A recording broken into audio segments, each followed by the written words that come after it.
So this series, you'll be glad you did. It's been so practical. It's been so helpful to people. And it's where we're trying to learn that we've got to make good decisions. Because if you make good decisions, you reap the benefits. If you make bad decisions that lead to bad habits, you also reap the benefits or the consequences of it. And so we're trying to flip it so we get away from having to say, oh man, I wish I had, to I'm glad I did. You know, we want to try and flip this script around. And I kicked it off and I did this jigsaw puzzle thing, which I think you'll get to have a look at here, is that I wanted us to understand all of life is connected.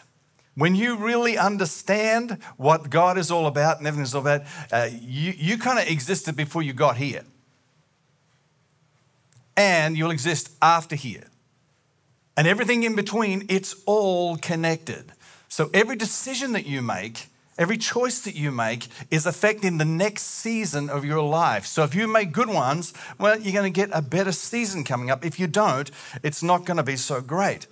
And families, parents, you know this, you're trying to help your kid understand this all the time so they have a better future. And pastors, we're trying to do it as well because we want to make sure that you continue in your relationship with Christ and finish your race to the end. But for parents, it's extra strong because we're always saying our friends determine the direction of our life and the quality of it. So you've got to pick carefully.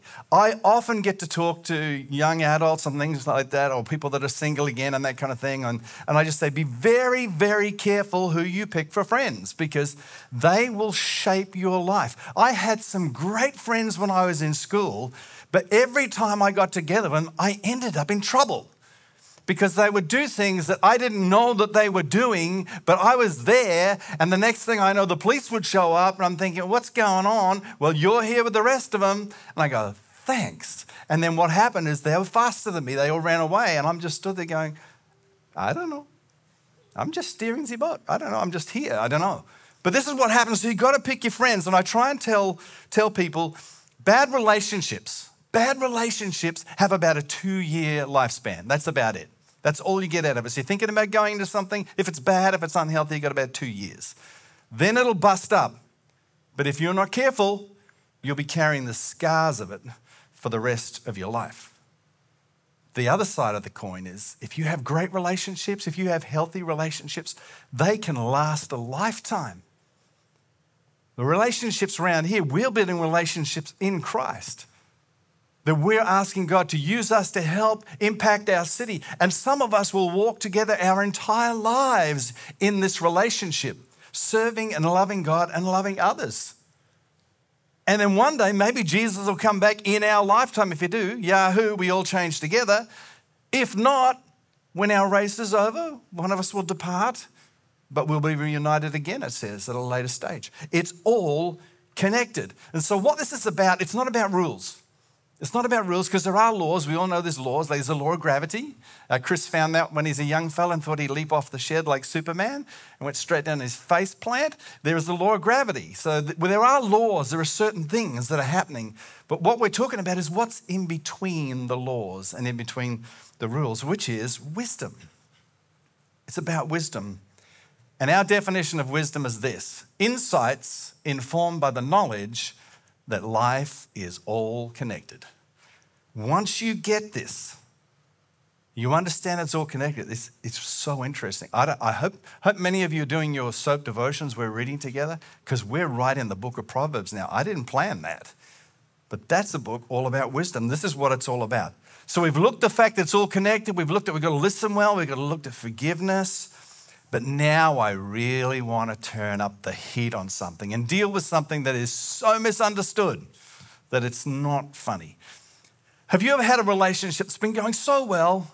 It's really been a great relationship. Suddenly they say something or they do something, and then you're not so sure about them. A little bit of distrust comes in, and then because you're creative, your overactive imagination kicks in, and you start to question their motives about everything. Something's not right, and then you start to distance yourself, and you drift apart.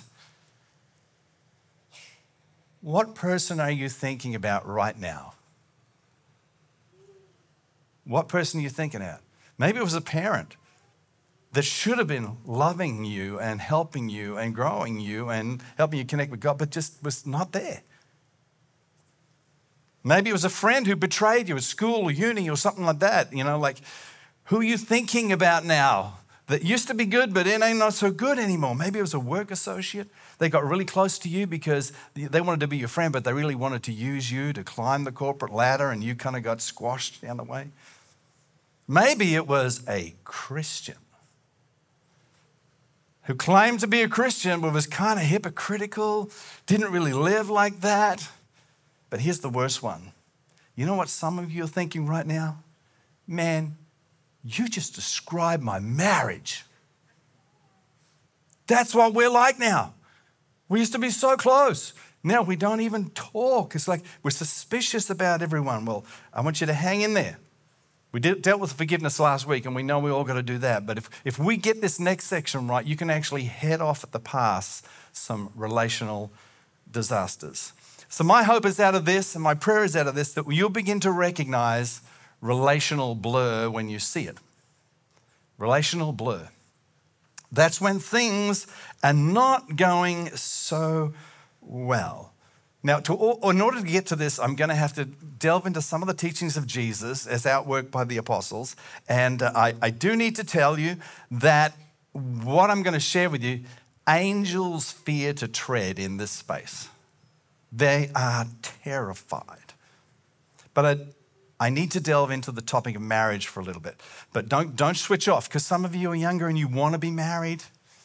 Some of you are married, you'll benefit by this. Some of you used to be married, but now you're not married and you really want to be married again, and then you'll benefit. Some of you are married and wish the heck you weren't married, and this might help you as well. This is really about relationships, but I need to delve into this context of marriage. But just talking about marriage, I don't really understand a lot of things in there. Like, I don't understand why my wife sends me funny memes, and I don't know what I'm supposed to learn about it. She sent me this one here. It says, before I got married, I just smashed into the back of cars because I didn't have a wife to gasp and scream when someone braked 3 miles ahead. Is she sending me a message? Is there something I'm supposed to do? She sent me one the other day. It was too small for me to put up, and it said this. It said, husband, wife, husband, wife. Husband says, what's for dinner? Wife says, nothing. Husband says, we had that last night. Wife says, I made enough for 2 nights. I don't know what I'm supposed to do with it. I think she sends me these signals like, I'm on to you, buddy. And then she sent me this one. This is a classic. Have a look at this.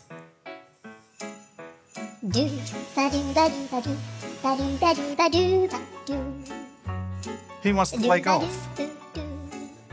Hey Dave, this is Blake. He just called and he's asked me if I can play golf with him. I so knew you were up to something. She said yes. Oh, you mean right now? Yeah. Okay, goodbye. Cool. See ya. There's dynamics in relationships that you don't know, and I don't know why I get sent these, but I get them on a regular basis, so I guess I got a little bit of work. So what I need to do is I need to just address Jesus' teaching about this and get to a principle that will help us get rid of the blur. Now, the Apostle Paul was talking to a group of people, and he's picking a principle of Jesus and he's outworking it, and he is, let's just say he's really going out there. And so he pulls out a gem of a verse, which I'm going to share now in a few minutes. But this is a verse that you will never see. I'm telling you right now, you will never see this verse on a makeup mirror anywhere. You will never see it. But I do need to tell you that you kind of need to brace for impact. This is the captain. Brace for impact. Okay. So you're good? Hold your breath.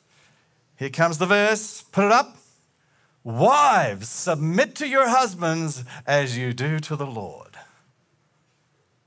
Isn't that? What? Hey, some of you ladies are going, gee, I'm glad I came here today. Now, before you just don't run out. This has been the most misinterpreted, misunderstood verse. But I know, can you imagine if Paul was speaking today? If he was speaking today and he dropped that little verse out in government or something like that, it's like they'd be going, Paul, are you out of your Vulcan mind? Do you have any idea what's going around here? This is the most stupid advice I have ever heard. Do you know what's happening? That's happening to women? This is ridiculous. How did this nonsense even get its way into the Bible? That's how they'd be going at him. And that would be a good, valid question to ask. But here's the deal. It's actually great advice if it's in context. Context is everything. What is the context of what's going on? You always got to put the text in the context. We take things out of context, it's not good. It's like if I said, I like cooking, I like my kids, and I like my pets. That's in context. If I say, I like cooking, my family, and my pets, I'm a psycho. See, so context is really, really important. So before I unpack this, and please stay with me here, and this is not about marriage, it's actually beyond that. I do need to just say, guys, I understand how hard this is for you, because as guys, we don't want another guy telling us how to do relational advice. We want our spouses to think that we came up with all the great ideas. So we don't need some other guy doing that. But the problem is your wife is thinking this. You desperately need someone to tell you what to do. Actually, the person that you need to tell you what to do, you don't need another guy. You just need to listen to me. That's what the wife is thinking. And you know all those great ideas you think you have? I let you have them. I just gave them to you. So I know the dynamic that goes on in relationships around this piece. But the principle behind what Jesus is getting at and what Paul is getting at here is very, very good advice. And it's this: mutual submission. That's what this is about. And it's powerful. Mutual submission is powerful because it creates trust and cooperation. It diminishes suspicion. It promotes transparency, gets rid of pride, brings about humility, and that's always a mutual thing. It's always really beneficial. Now, but this portion of scripture that I put out, where angels fear to tread, the old wives submit to husbands, that kind of thing, that is the most misunderstood, misused, and twisted piece of scripture in church leaders that there's ever been. It's not what it says. That one there, wives submit to your husband, has been misapplied by Christian men to dominate wives. It's been mischaracterized now by non-Christians to actually dismiss Christianity as some misogynistic ideology that disempowers women. But the reality is Christianity is the exact opposite. Jesus is the exact opposite. He actually introduced the equal rights of men and women. He did that. And he did it when he said to the men, your God is her God as well. He leveled the playing field. Nobody thought like this in the first century when Jesus was speaking. Nobody thought this when he dropped this little gem out. They all thought what everybody had thought: male first, female second. That was the culture of the day in the first century. But his followers, Jesus' followers, man, it was unprecedented, the amount that they actually gave to women to create this equal level playing field. So this verse here is actually in the middle of a portion of verse. It's called a passage. And this passage that he starts it with, it's unbelievable, empowering women and helping us understand what this is really all about. It's a statement that was introduced to the ancient world, to the unthinkable, culturally disruptive, and way ahead of its time, scandalizing. Way ahead of it. Scandalous. Keep going. Dignifying. Keep going. All right, that's it. Concept of mutual submission. This was the concept he was introducing. Now, let me show you the verse that is before the one that causes the big reaction everywhere. Here it is. Submit to one another out of reverence to Christ. That's right before this. Submit to one another out of reverence to Christ, which is why I say this is not just about a marriage thing. This is beyond that. This is where it was started, was before. It's just being outworked in that space, which means put each other first. Regardless of what's going on, think about each other, be considerate of each other. And out of that, after he dropped that gem, which is the one, submit to one another, then he's talking to married couples. He says, so wives, submit to your husbands as unto the Lord. Now, the Greeks, they're just weird. I'm going to tell you right now, Greeks, and they go to the Greek language, it's just weird. Because that word submit, for this one, does not actually exist in the original text. But the thing doesn't make any sense. If you go back and look at the original, it goes, wives, unto your husbands as unto the Lord. Well, what does that mean? Unto what? What am I supposed to do? I don't know what I'm supposed to do. So they borrowed the verb from the verse prior to help them understand it. Wives, submit to your husbands as unto the Lord. Mutual submission. But he didn't stop there. So verse 21 is the key verb. And I don't know why the Greeks do this, but they introduce the verb in the ancient Greek and then they leave it out for the rest of the portion of the thought until the next thing where they want to action to it, and then they insert the verb again and then they go again. So this one, is the verb before this is the context of the whole thing. Submit to one another as unto the Lord. Now you'll notice it doesn't say women submit to men. Doesn't say that at all. It says wives submit to your husbands. Why? In the context of relationship. Because you want a relationship that's going to go the distance. So the big thing here is submit to one another out of reverence to Christ. And then he goes on a bit further. And that word love, you could have put the same word submit. Husbands, love your wives. Just as Christ loved the church. Love your wives. They're saying, guys, you submit to your wives too. You love them out of reverence for Christ the way that I've loved you. Well, how much? Well, a lot. Jesus died for the church. See, it's the mutual submission. So Jesus is introducing a concept here which is so powerful for every relationship. He's doing it through the filter of marriage here. Paul's doing it now because that's what he's dealing with at the time. And that's the need to defer to one another. Defer to one another. Be considerate of one another. When a relationship starts to blur, defer. Defer. Think more about them than you think about yourself. Really, what this concept that's being outworked here through this is really about a submission competition. This is what it should be, a submission competition, where both are mutually serving and submitting to each other out of reverence for Christ. That's what the whole thing's about. Now, we get this. When someone more famous than you comes in and you see someone famous, you automatically defer, don't you? You're just going to sit back and just watch and just defer to them. It's the same thing that happens any time I come into the junction. People just defer, some bow. I play, I digress. No, not at all. But what I'm saying is that happens.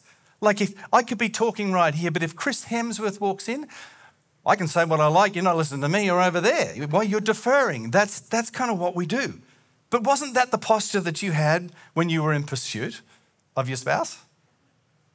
Or trying to win that heart? Wasn't that what? You know how to do this. You've already done it. What I'm saying is, and what Paul's saying is, and what Jesus is saying is, mutual submission out of reverence for Christ keeps you doing it. Why is it we kind of like do it at the start and then kind of forget about it? It's like, what's going on there? Just keep doing it. Mutual submission unto each other out of reverence for Christ. Treat people like they're the most important people in the world. That was great what you shared. Same thing. I know I saw I saw the tension that you had at the start when suddenly it's like, oh my goodness, this is going to go for an hour or two or something like that. But you quickly submitted what was your agenda to help that couple that were in distress. You're never more like Christ than when you do that. And there's rewards for that. You do it out of reverence to Christ. Now, one thing it doesn't say, and if you happen to be journeying with us and maybe you haven't made the decision to follow Christ, I'd say just try that anyway. Doesn't matter what relationship it is. Mutual submission, deferring to the other person's needs to try and help understand, and then do it out of reverence to Christ and just see what happens, because it works in any relationship. Now, for those of us that are Christians, let's have a look in here. Submit to one another out of reverence to one another. Is that what he said? No. You don't do it out of reverence to one another, because once you go into reverence of each other, you've got kind of an idolatry thing going on, but also you'll decide whether they feel like they're worthy of it or not worthy of it. It's conditional.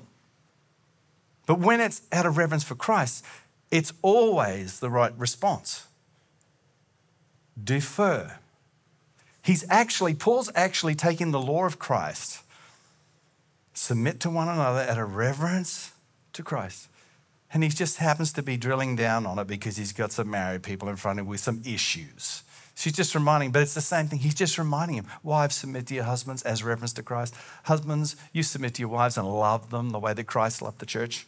It's been so misunderstood and so distorted.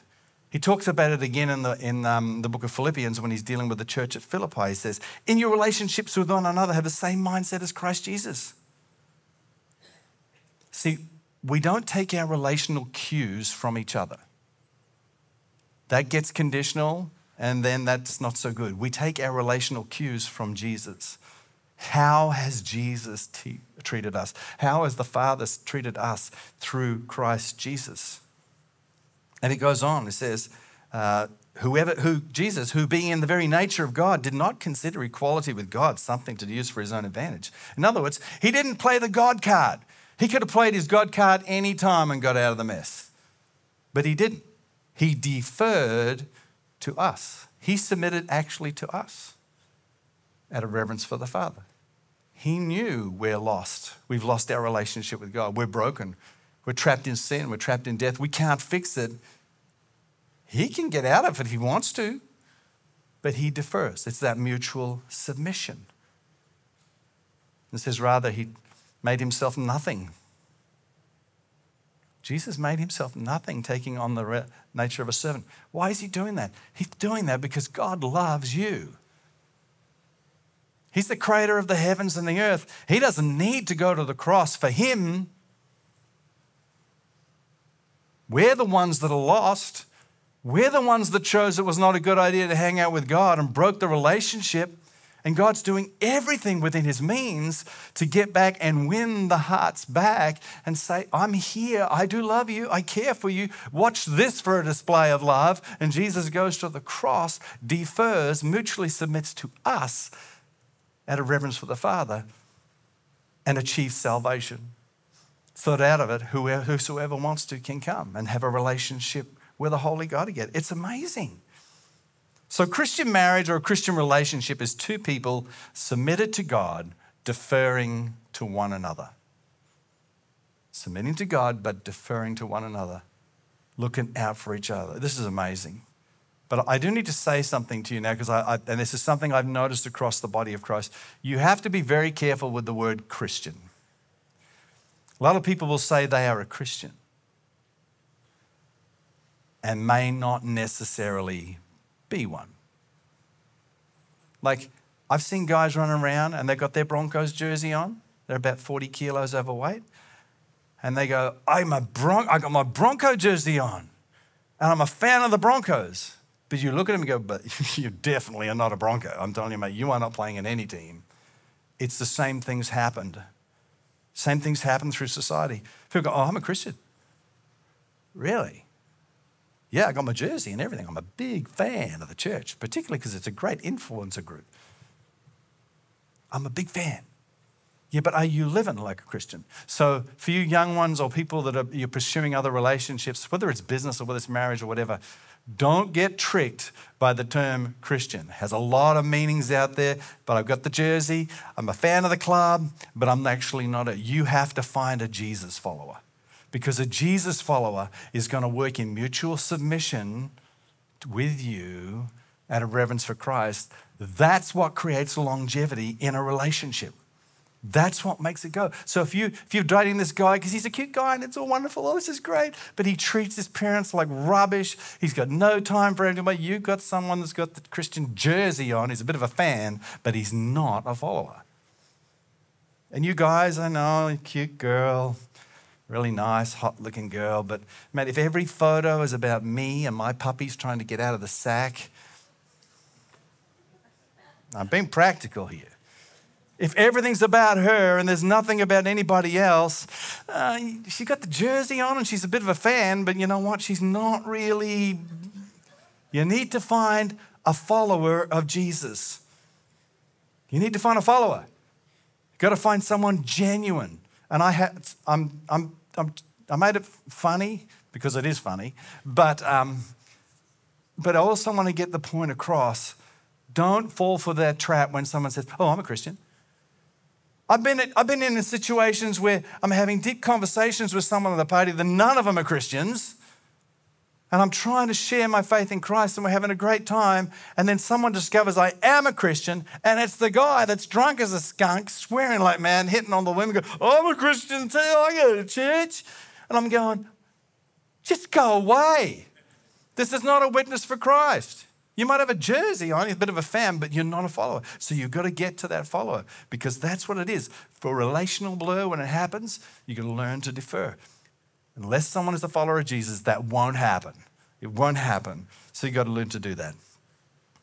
You know what? Pursuing each other and honoring each other, and I said not just about marriage and that, and humbling yourself and that is such a powerful thing. It's what causes relationships to go the distance. I saw this thing at an exponential conference recently. I can't remember the full context, so excuse me if I get it wrong. I think her name was Flanagan. She was a runner. She ran the Boston Marathon or something like that. Anyway, she'd been running her entire life, and she had a running partner that was slightly older than you, and they would run together, and they did this kind of thing. And she desperately wanted to win this particular event.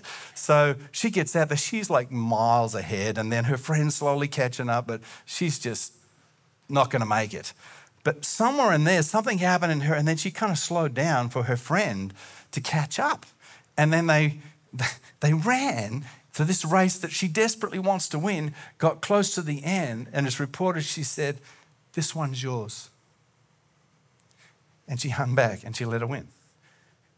Mutual submission out of respect, out of reverence of God. It's huge. It's huge. And it's actually the cure for selfishness. Our personal selfishness, which we can all be, and it's like kryptonite selfishness. It repels people. Sometimes people say to me, "Are you okay?" And I don't know, I must have a worried look on my face or something, I don't know. They say, "Are you okay? You're the senior pastor." I said, yeah, but you're cleaning. Don't you clean? No, cleaning. Yes, and you're making some food and you're moving chairs and everyone seems to like want a piece of you. And you're going, he said, are you okay? I said, "I'm fine. I'm just a servant. I'm just a servant." And so just like Ruthie would do, she would have seen me done it too across the time. We just mutually just submit to one another out of love for one another, out of reverence for Christ. Now, I'm going to give you a practical question here so you can get this right, to see how you're going with the whole mutual submission before Christ. It's a very powerful question, and that's this. When you think things are a little bit not right, try doing this. Ask this question, what can I do to help? Which is a much better question than the one that I used to use, which is, what's the matter with you? Nothing, what's the matter with you? Nothing, what's the matter with you?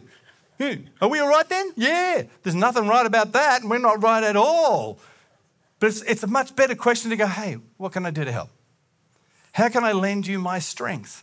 How could I defer to you? How could I put you first? We've started doing this even in our staff, like 2 or 3 times a week. We call a lunchtime check-in and say, what's the big rocks? What are you working on? And then we just go, hey, what can we do? How can we help you win at that? It's that mutual submission. Hey, you're putting people first. It's easier. Now, I get why we don't ask this question. Because to ask that question, you've got to deny self.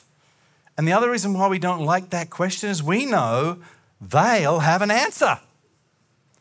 They're going to have an answer. And you know what happens after that? You will be forced to say no to you and say yes to them.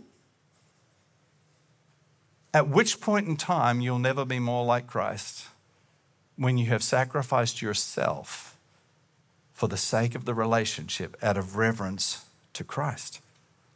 You know, I still get this wrong. Believe it or not, I know it just happens. I get this wrong. I'm so passionate about the dream that God has for the Junction and the dream that God has for us as a church. And he keeps whispering to me, he said, you need one of these junction points in every suburb, a place where people can come.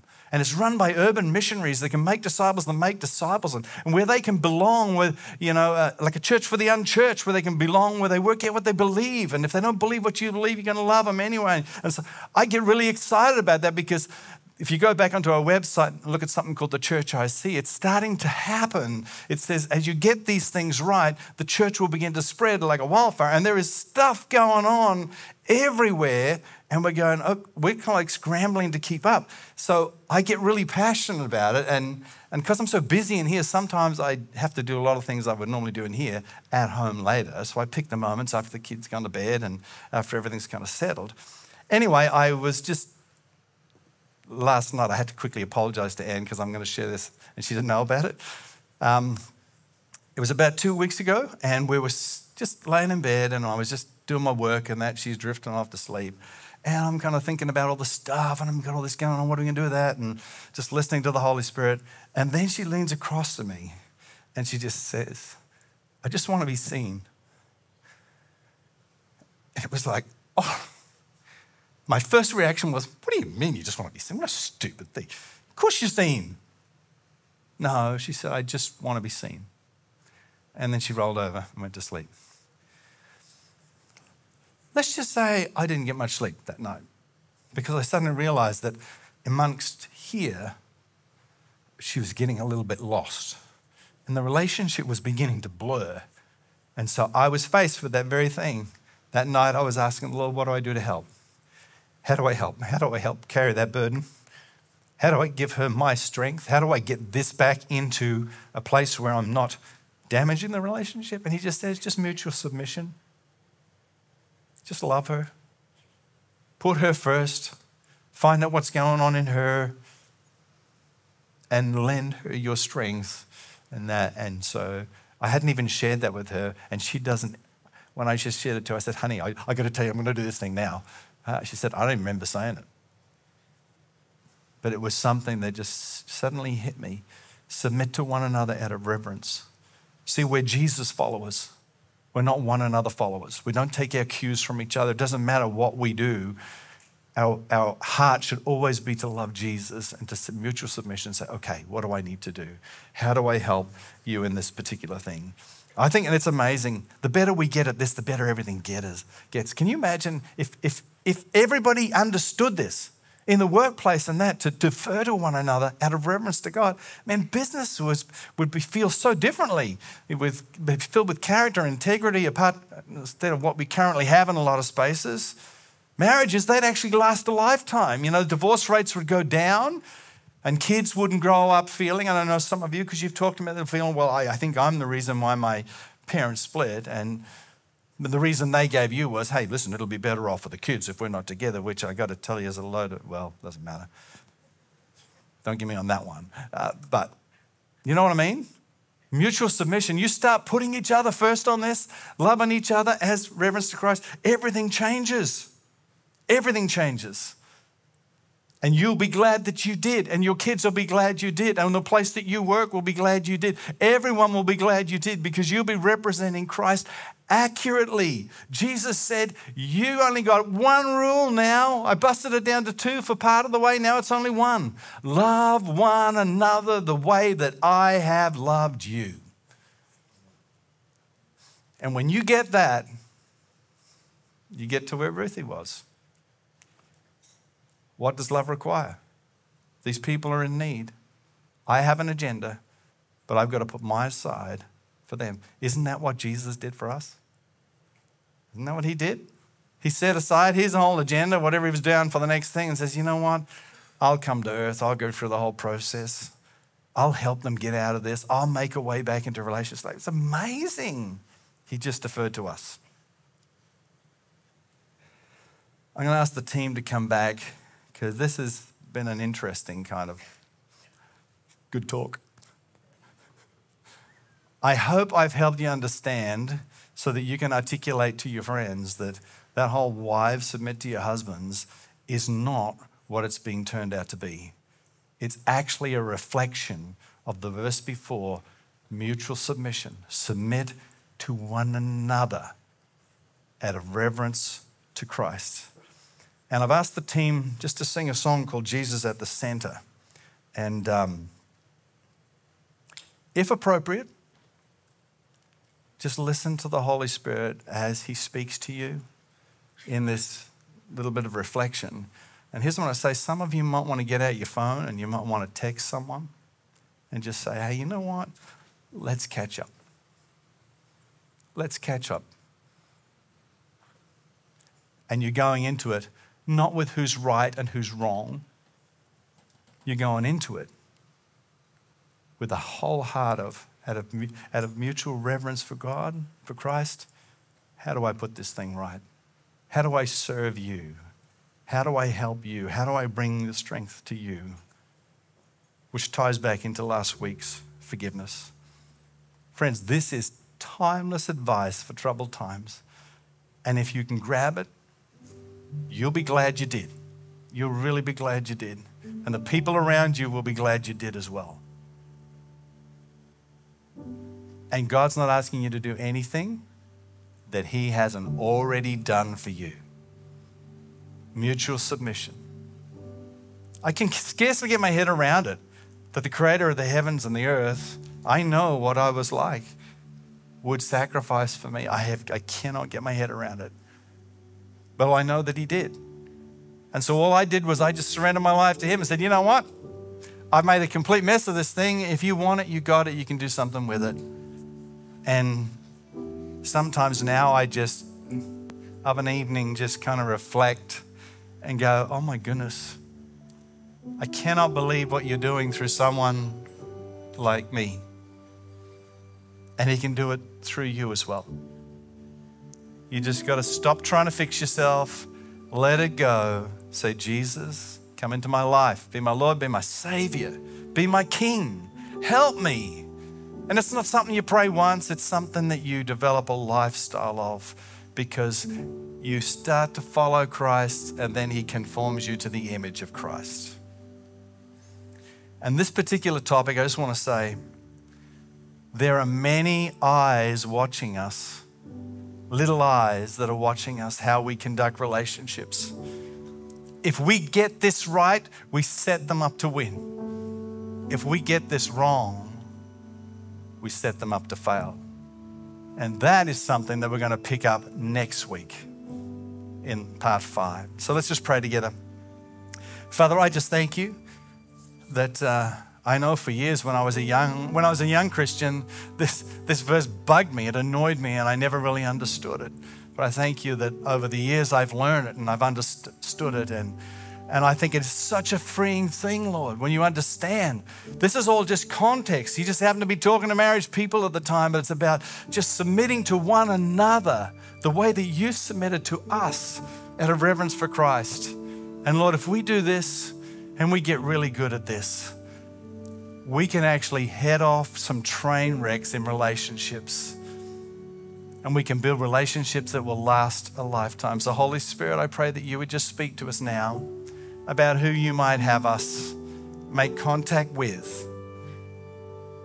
Doesn't matter who's right, doesn't matter who's wrong. What matters is who will follow Jesus and submit to the process and put someone else first. So Holy Spirit, just talk to us as the team sings and help us on the journey, we pray. Amen.